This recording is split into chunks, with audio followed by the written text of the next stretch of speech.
Today's readings are challenging. They're challenging us to look at our attitude toward power and riches. Ezekiel speaks to the prince of Tyre who has gained great prestige. He was even mightier in his own mind than in reality. The prophet Ezekiel addresses the prince of Tyre and challenges him about his attitude towards his own worth.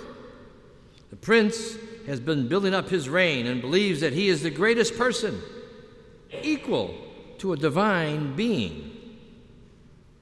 God, through Ezekiel, scolds this proud leader and tells him that all his power, his wealth, and his prestige are nothing in God's eyes.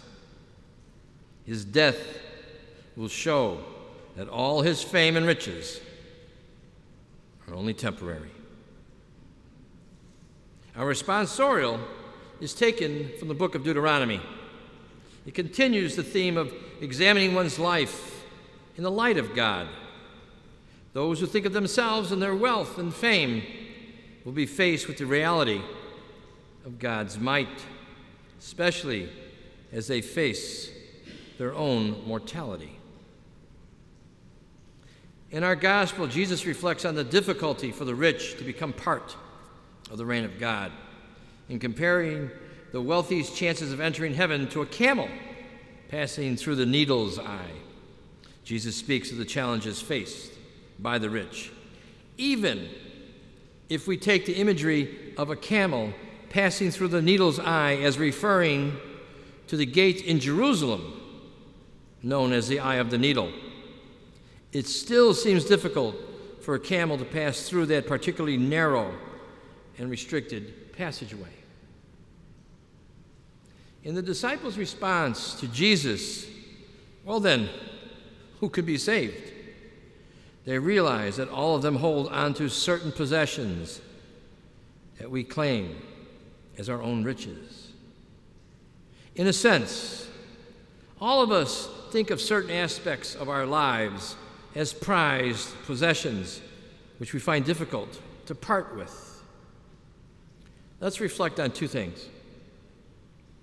We become too attached to specific facets of our lives. Secondly, we fail to see God's handiwork in the positive dimensions in our lives.